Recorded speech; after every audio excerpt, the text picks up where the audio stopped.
बिस्मिल्लाहिर्रहमानिर्रहीम। आज हम फंक्शन के टॉपिक को मज़ीद आगे लेके चलेंगे।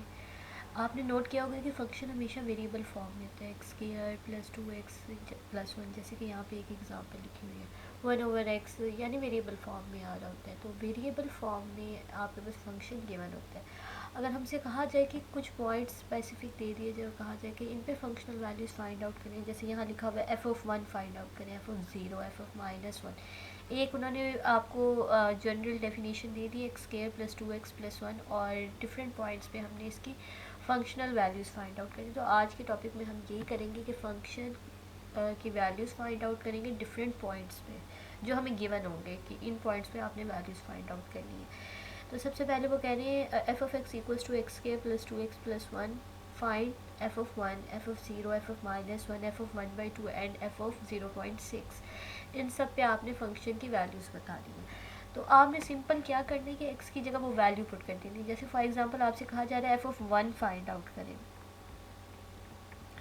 जैसे कहा जा रहा है कि f(1) फाइंड आउट करें, तो आप क्या करेंगे कि x की जगह 1 पुट कर देंगे, जहाँ जहाँ x है वहाँ पे 1 पुट कर देंगे। आ जाएगा 1 का स्क्वायर प्लस 2 इंटू 1, और ये कांस्टेंट टर्म थी, ये वैसे ही आ जाएगी 1। तो ये 1 का स्क्वायर 1, 2 इंटू 1 इज़ 2 प्लस 1, ये आ गया 4। यानी कि जब भी आपने वैल्यू किसी पॉइंट पे फाइंड आउट करनी, तो x को आपने उसी वैल्यू से रिप्लेस करके इक्वेशन को सॉल्व कर लेना है, फंक्शन को सॉल्व कर लेना है। तो ये आपके पास इसका आंसर आ जाएगा। इसके बाद है कि f(0) फाइंड आउट करना है। 0 फाइंड आउट करना है तो आप क्या करेंगे, x की जगह 0 पुट कर देंगे। 0 का स्क्वायर प्लस 2 इंटू 0 प्लस 1, तो ये भी वैल्यू 0 हो जाएगी, ये भी 0, खाली आपके पास क्या आ जाएगा 1। 0 का square plus 2 into 0 plus 1। Simple हमने क्या किया, x की जगह 0 पुट कर दिया। आगे भी सब में ऐसे ही करना है। अगला जो पॉइंट है वो है -1। तो आप क्या करेंगे, x की जगह -1 पुट करेंगे, तो ये आ जाएगा -1 का स्क्वायर प्लस 2 इंटू -1 प्लस 1। ये आ रहा है 1 -2 प्लस 1, तो 1 एंड 1 2 हो जाएगा, पॉजिटिव 2, और ये नेगेटिव 2 आपस में कैंसिल आउट होकर आंसर क्या आ जाएगा 0। देखिए डिफरेंट पॉइंट पे डिफरेंट फंक्शन की वैल्यूज़ आ रही है। f(1) पे 4 आ रही है, 0 पे 1 आ रही है, -1 पे 0 आ रही है। ठीक है, तो पॉइंट्स पे फंक्शन की वैल्यूज़ डिफरेंट हो सकती हैं। इसके बाद वो कहते हैं 1/2। मैंने इसलिए डिफरेंट पॉइंट्स लिए, कुछ मैंने पॉजिटिव ले लिए, कुछ नेगेटिव फ्रैक्शन में भी ले लिया और पॉइंट की फॉर्म में भी ले लिए, यानी कि इसलिए लिए कि आपको हर टाइप के जो पॉइंट है उस पर फंक्शन को सॉल्व करना आ जाए। ठीक है, अब 1/2 पे फाइंड आउट करना है, तो आप क्या करेंगे, x की जगह 1/2 पुट करेंगे, तो ये आ जाएगा 1/2 का square plus 2 into 1/2 plus 1, 2 and 2 cancel हो गया, 1 प्लस 1 आ गया विच इज़ 2। तो 1/4 प्लस 2, इसका ले लिया एलसीएम। एलसीएम लिया तो ये बन गया 1 plus 8/4 which is equals to 9/4। तो फ्रैक्शन टर्म्स आएंगी तो वहाँ पे एलसीएम लेने पड़ेंगे आपको, और जहाँ पे आपके पास सिंपल टर्म्स है तो उसे आप एक्सप्रेशन में पुट करके सिर्फ सॉल्व कर लेंगे। आगे है पॉइंट 0.6, तो हमने पुट किया 0.6 का स्क्वायर प्लस 2 इंटू, जो आपके पास एक्सप्रेशन है उसी में ही पुट करना है, X square plus 2x plus 1, तो एक्स स्क्वायर की जगह 0.6 का स्क्वायर प्लस 2 इंटू 0.6 प्लस 1, इसे सॉल्व किया। 0.6 का स्क्वायर 0.36 होता है, आप कैलकुलेटर से फाइंड आउट कर सकते हैं। 2 इंटू 0.6 इज़ 1/2 प्लस 1, तो आंसर आ गया 2.56। ये तो सिंपल आपके पास एक्सप्रेशन था, इसमें आपने वैल्यूज़ पुट की और डिफरेंट पॉइंट पे फंक्शनल वैल्यूज़ हमने फाइंड आउट कर ली। आगे जो है वो थोड़ा सा मैंने फंक्शन को चेंज कर लिया। फंक्शन ट्रिग्नोमेट्री फंक्शन है। देखिए sin 2x plus cos X, sine cos tangent, इन सब को कहते हैं ट्रिग्नोमेट्रिक फंक्शंस। अच्छा, तो अब हमने ये ट्रिग्नोमेट्रिक फंक्शन की डिफरेंट पॉइंट्स पे वैल्यूज़ फाइंड आउट करनी है। जैसे f(0) फाइंड आउट करना है, f(π/2) फाइंड आउट करना है, f(π) फाइंड आउट करना है, f(-π) फाइंड आउट करना है। एंगल्स पे हमने कह दिया। ठीक है, तो काम वही करना है कि हमने पहले x की जगह 0 पुट कर देना है, फिर अगर f(π/2) फाइंड आउट करना है तो आप x की जगह π/2 पुट कर देंगे। f(0) आप फाइंड आउट कर लें तो sin 2 वैसे ही x की जगह 0 आ जाएगा, प्लस cos वैसे ही, और फिर इस x की जगह भी 0 आ जाएगा। अब साइन 0 जो होता है वो 0 के इक्वल होता है। साइन 2 जब 0 से मल्टीप्लाई होगा 0 आ जाएगा, साइन 0 0 होता है, और कॉस 0 की वैल्यू 1 होती है। आप कैलकुलेटर को रेडियन पे रख के ये वैल्यूज़ फाइंड आउट कर सकते हैं। ठीक है, आपने कैलकुलेटर को रेडियन पे सेट करना और फिर वहाँ से आप साइन 0 और कॉस 0 की वैल्यू फाइंड आउट कर दीजिएगा। ठीक है, ये हो गया हमारे पास f(0). अगर हम ये साइन और कॉस के फंक्शन में पुट करते हैं तो आंसर 1 आ रहा है। फिर है f of pi by to, तो साइन टू ऐसे ही एक्स की जगह पाई बाई टू प्लस कॉस फिर एक्स की जगह पाई बाई टू, तो ये टू और टू कैंसिल आउट हो गए, साइन पाई आ गया और ये आ रहा है कॉस पाई बाई टू।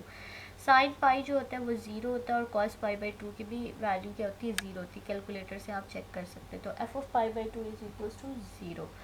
तो ये हमने पाई बाई टू पे भी फंक्शन की वैल्यू को फाइंड आउट कर लिया। इसके बाद हमें कहा गया था कि पाई पे फाइंड आउट करें, तो फिर वही आप एक्स की जगह पाई पुट कर देंगे, sine two into pi plus cos pi. Sine two pi की वैल्यू भी ज़ीरो होती है, टू पाई यानी कि पाई जो होता है ना 180 के इक्वल होता है। अगर आप टू पाई की वैल्यू फाइंड आउट कर रहे हैं तो आप करेंगे 360 पे, ठीक है। आप कैलकुलेटर पे 360 लिखेंगे, साइन 360, रेडियन पे कैलकुलेटर होना चाहिए, आंसर ज़ीरो आ जाएगा। कॉस पाई यानी कि कॉस 180 की वैल्यू हम यहाँ फाइंड आउट कर रहे हैं, तो ये आ जाएगा -1, तो आंसर आपके पास आ रहा है -1। इसी तरीके से माइनस पाई पे आपने वैल्यू फाइंड आउट करके आपने सिर्फ उसमें पुट किया। जो नेगेटिव टर्म होती है वो साइन से बाहर आ जाती है, ये मैंने बाहर निकाल लिया आर्गूमेंट के साथ। जो भी नेगेटिव टर्म हो गया अगर साइन का फंक्शन है तो ये बाहर आ जाएगी। ये आगे साइन टू पाई, साइन टू पाई पहले ही हमने बताया कि ये ज़ीरो के इक्वल है।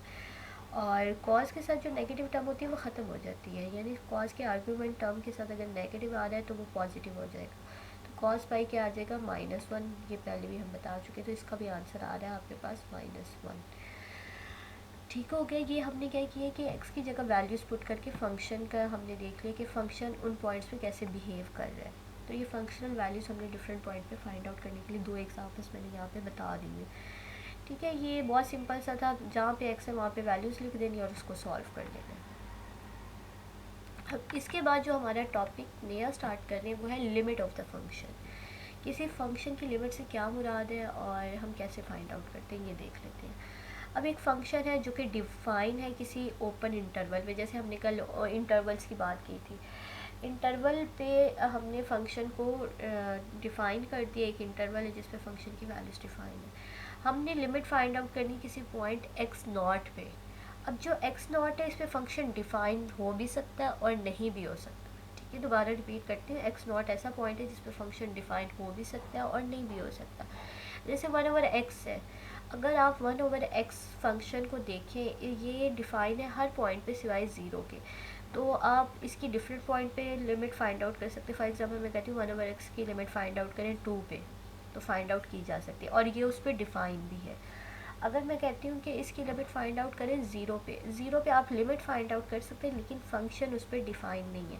तो जिस पॉइंट पे आप लिमिट फाइंड आउट कर रहे हैं वो डिफ़ाइंड, उस पर फंक्शन डिफ़ाइंड हो भी सकता है और नहीं भी हो सकता।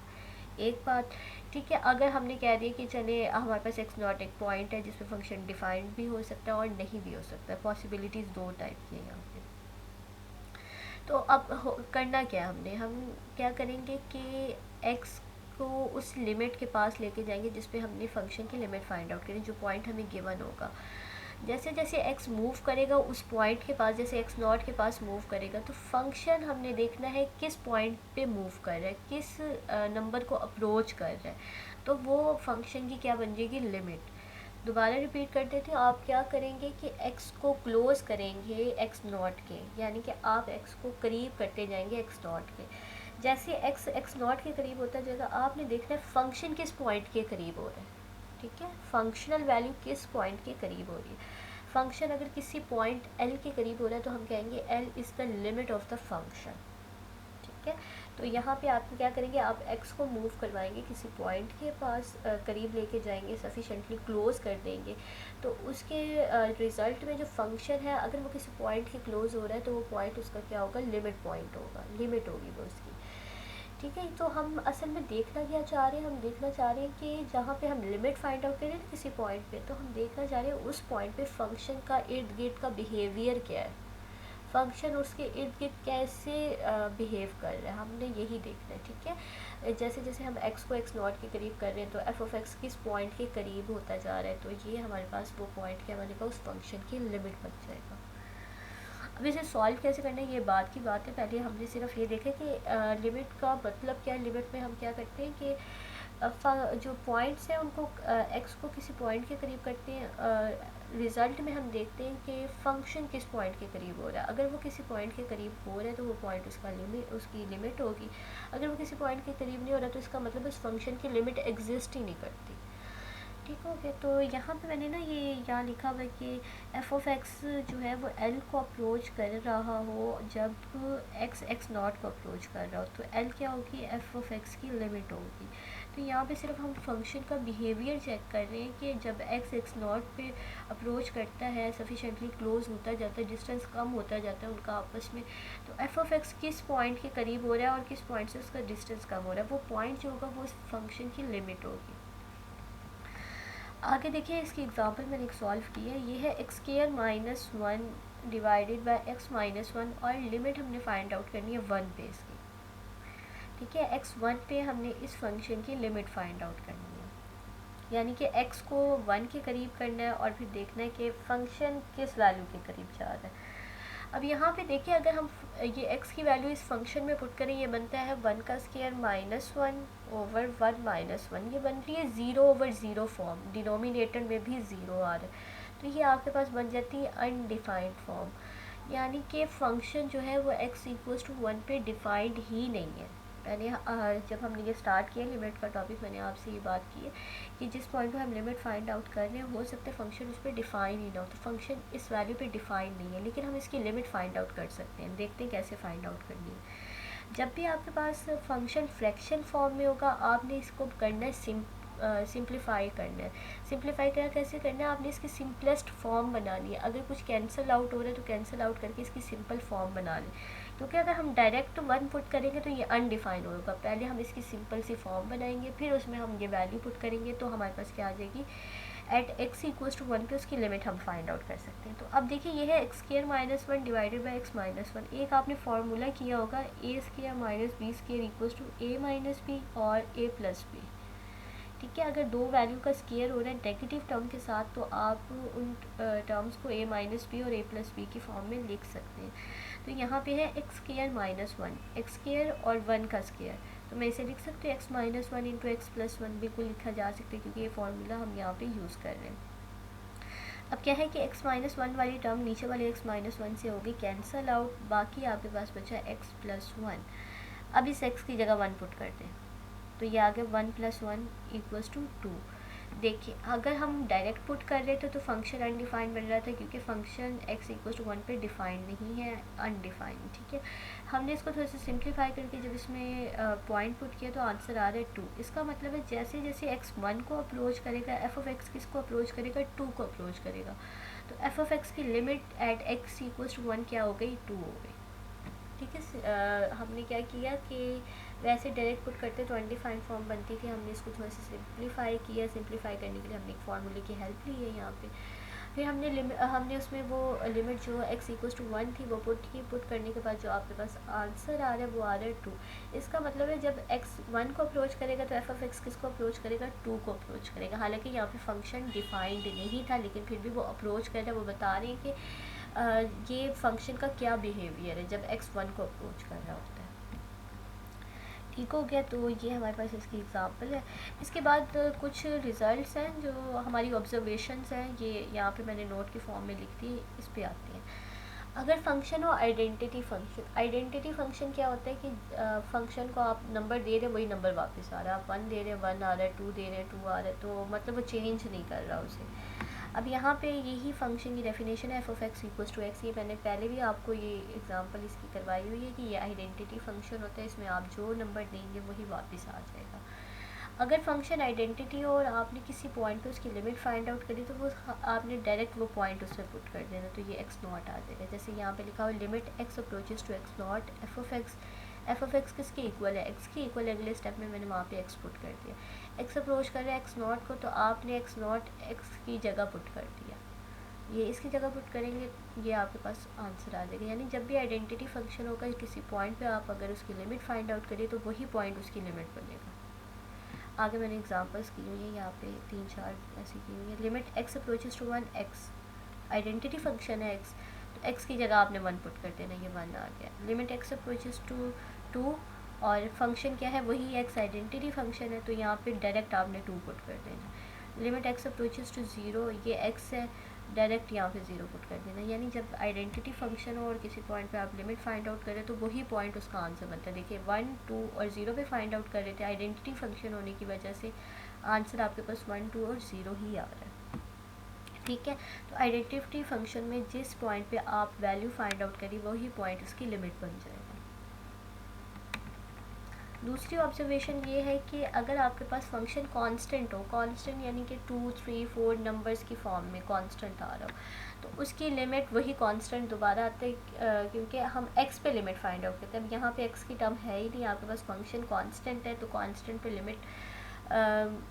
लिमिट अप्लाई नहीं कर सकते, तो वही कांस्टेंट आंसर आ जाता है। जैसे यहाँ पे लिखा हुआ है f(x) = c, c का मतलब है कोई कांस्टेंट, 2, 3, 4 कुछ भी हो सकते हैं यहाँ पे।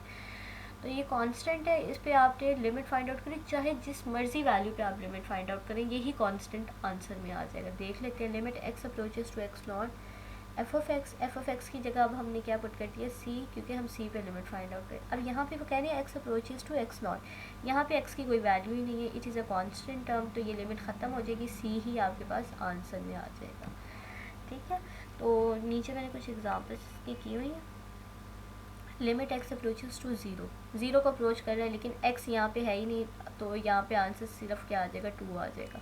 लिमिट x अप्रोचेस टू 1, उसको कह रहे हैं 1 पे फाइंड आउट करें, लेकिन हमारे पास फंक्शन 3 है, यहाँ पे x की कोई टर्म नहीं है, तो 3 ही आंसर आ जाएगा। लिमिट x अप्रोचेस टू 4, और फंक्शन हमारे पास 4 है, लिमिट हम अप्लाई नहीं कर सकते क्योंकि x की यहाँ पे वैल्यू ही नहीं है, तो यही आंसर आ जाएगा 4। यानी कि कांस्टेंट फंक्शन है तो लिमिट उन पे अप्लाई नहीं की जा सकती, कांस्टेंट वैल्यूज़ ही आपके पास आंसर आ जाएगा। जैसे 2, 3, 4 तीन फंक्शन से आंसर भी 2, 3, 4 ही आ रहे हैं क्योंकि लिमिट इस पर अप्लाई नहीं की जा सकती।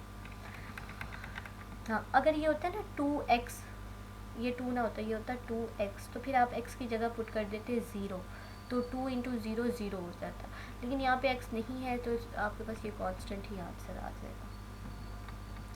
अब लिमिट के कुछ लॉज हैं, कुछ रूल्स हैं जो हम हमारी आसानी के लिए हैं। जब हम लिमिट अप्लाई कर रहे हो तो कुछ रूल्स अप्लाई करके अपना काम आसान कर सकते हैं। तो सबसे पहले इसमें जो रूल है वो है सम रूल। वो कह रहे हैं कि अब एक फ़ंक्शन पर हमें लिमिट अप्लाई करनी आती है कि एक फ़ंक्शन हमने उस पर लिमिट अप्लाई कर दी। अगर ऐसा हो कि दो फंक्शन ऐड हो रहे हो या सब्ट्रैक्ट हो रहे हो, ये सम रूल और डिफरेंस रूल मैंने दोनों इकट्ठे कर दिए, ठीक है, तो ये डिफरेंस रूल भी है।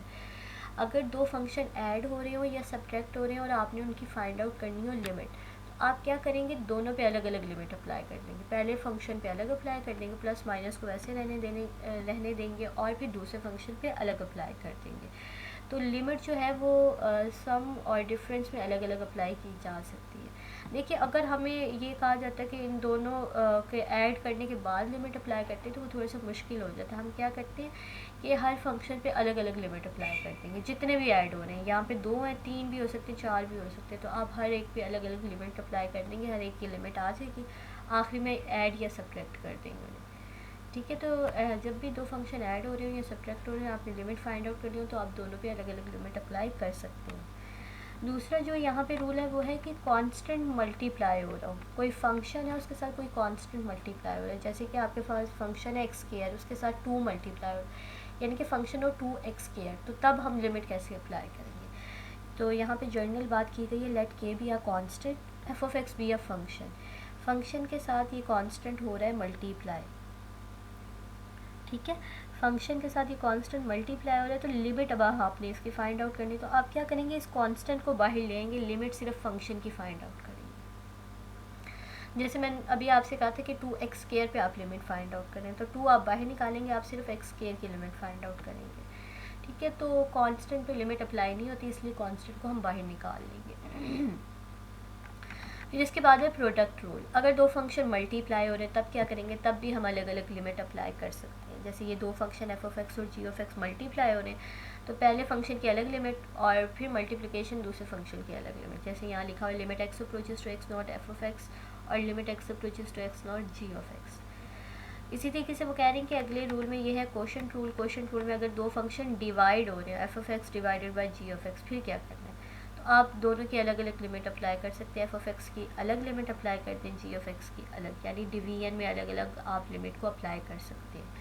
सिंपल से रूल है, अगर आपके पास ऐड या सब्ट्रैक्ट हो रहे हैं तो दोनों पे अलग अलग लिमिट अप्लाई करते हैं। अगर कोई कांस्टेंट मल्टीप्लाई तो कांस्टेंट को बाहर निकाल लें। अगर दो फंक्शन मल्टीप्लाई हो रहे हैं तो आपने अलग अलग लिमिट अप्लाई कर सकते हैं। अगर दो फंक्शन डिवाइड हो रहे हैं तो उन पे भी अलग अलग लिमिट अप्लाई की जा सकती है। फिर है पावर रूल। अगर कोई फंक्शन पावर के साथ आ रहा है तो आपने पावर लिमिट अप्लाई कर देनी है। लिमिट की आप फिर आखिर में पावर ले लेंगे। जैसे यहाँ पे है एफ ऑफ एक्स की पावर एन, आप क्या करेंगे, लिमिट इस पे अप्लाई कर देंगे, पावर बाद में ले लेंगे, ठीक है। तो पावर पे भी लिमिट अप्लाई हो जाती है डायरेक्ट अंदर फंक्शन पे।